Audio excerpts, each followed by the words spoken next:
परमात्मने नमः। नीलाम्बुजश्यामलकोमलाङ्गं सीतासमारोपितवामभागं पाणौ महासायक चारुचापं नमामि रामं रघुवंशनाथं। कर्पूरगौरं करुणावतारं संसारसारं भुजगेन्द्रहारं सदा वसन्ते हृदयारविन्दे भवं भवानी सहितं नमामि।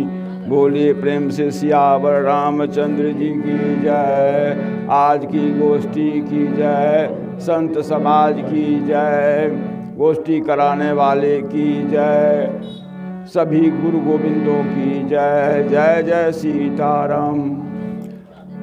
मान्यवर भक्तजनों एवं सभी श्रोताजनों और उपस्थित जो भी भक्तवृंद आए हैं इस रामचरितमानस प्रचार संघ लखनपट्टी बस्ती में, उन सबों को और अपने गुरुजनों को, विद्वानों हैं जो हैं, उन सबों को एक साथ नमन करते हुए एक बार हनुमान जी की और सीताराम जी की जयकारा हो जाए। जय जय सीताराम, हर हर महादेव, बजरंगबली की जय, संत समाज की जय। आज की इस गोष्ठी में जो हमारे अध्यक्ष हैं, सबसे पहले हनुमान जी हमारे अध्यक्ष हैं और हनुमान जी की कथा इस रामचरितमानस में गोस्वामी जी ने जो उनके कथा के बारे में चित्रण किया है, उस कथा और प्रसंग का नाम ही रख दिया सुंदरकांड। बोलिए सुंदरकांड की जय।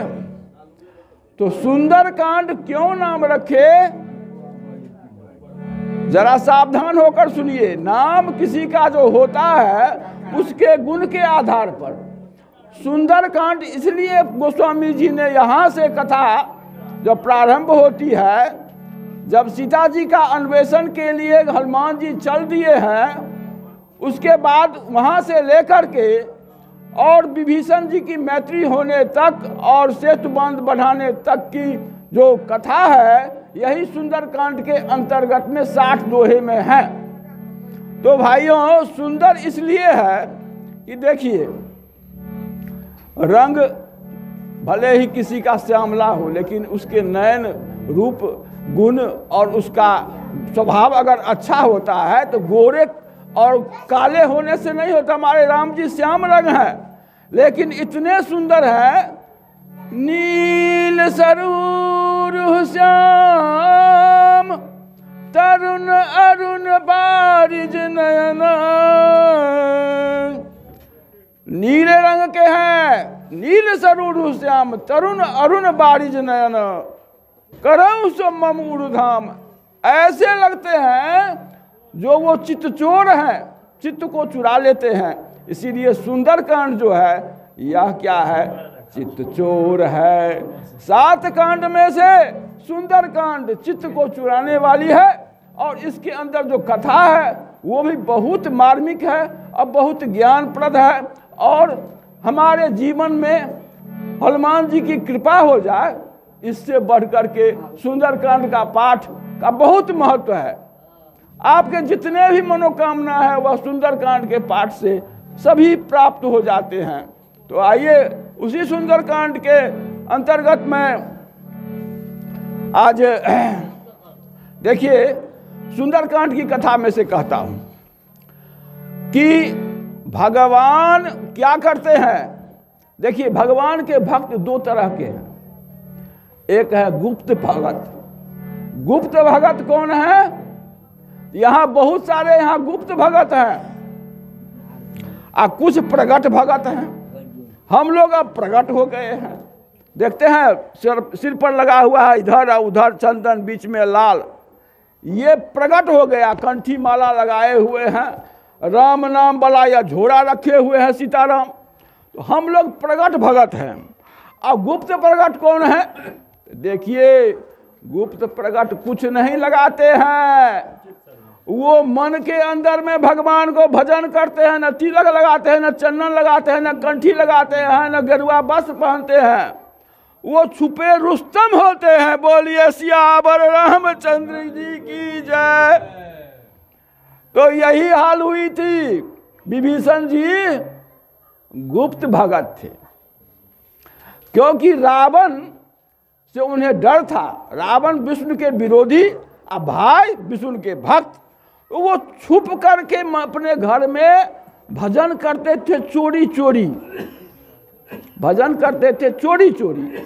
और हनुमान जी तो प्रकट हो गए थे। वो तो सीताराम सीताराम करके चंदन कंठी लगा करके एकदम ना बने हुए थे भगवान का भगत। तो दोनों भगत को मिलाने का काम हुआ सुंदरकांड में। एक गुप्त प्रगट, गुप्त रूप से जो भगत थे उनके यहाँ पहुंचे कौन? प्रगट हो भगत। तो हम लोग कहा जाते आप लोगों के यहाँ जो आए हैं, ये हमारा जहाँ गोष्ठी हो रही है वो गुप्त भगत है। सुमन झा जो है न चंदन लगाता है, न कंठी लगाता है, और न कभी वो सीताराम सीताराम भजन में जाता है। लेकिन इतने संतों को चुपचाप बुला लिया, इसीलिए गुप्त भगत है। तो प्रगट भगत गुप्त भगत के यहाँ जाते हैं। प्रगट भगत गुप्त भगत के यहाँ जाते हैं। क्यों? कि भगवान का ऑर्डर मिल जाता है। इस बात की पुष्टि मैं एक इसी रामचरितमानस में सुंदरकांड से एक चौपाई को दे करके आप लोगों का प्रस्तुत कर रहा है। सुनिए।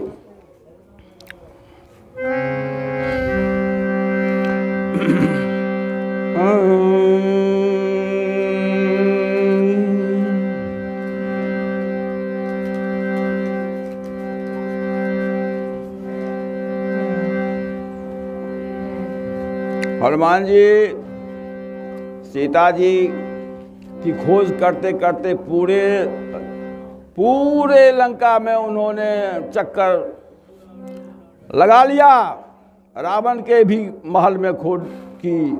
उसके बाद जितने भी वहाँ भवन थे सभी भवनों में उन्हें अन्वेषण किया। हर घर घर मंदिर मंदिर प्रतिकर शोधा। हर एक घर में जा कर के वो रिसर्च किए, किस कोने में कहीं माता जी मिल जाए, लेकिन कहीं नहीं मिले।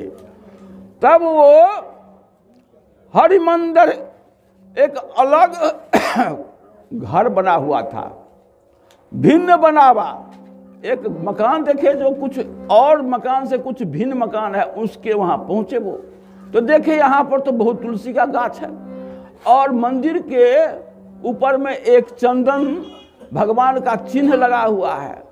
कहे ओ ये तो संत हमारे मालिक के भगत का मकान लगता है। यही पता चलेगी कि यहाँ रहने से, खोज करने से पता मिल जाएगा कि माता कहाँ है। तो उन्होंने वहाँ राम राम का आवाज़ हनुमान जी लगाए। उनकी आवाज़ सुनकर विभीषण जी जाग गए और वो भी सीताराम सीताराम कह करके आए और उन्होंने उनसे हाल चाल पूछा। तो पहले तो ब्राह्मण भेष में थे, फिर भी वो कहे कि देखिए हम ऐसे ऐसे जब काम लगा तब कहे हनुमान जी जो हम सीता माता के अन्वेषण में आए हैं। तो यहीं से वो कथा प्रारंभ होती है। या जब दोनों भक्त आपस में मिलते हैं तो कहते हैं अब मोहि भरोसे हनुमंता, अब मोहि भरोसे हनुमंता, बिनु हरि कृपा मिलहीन नहीं संता।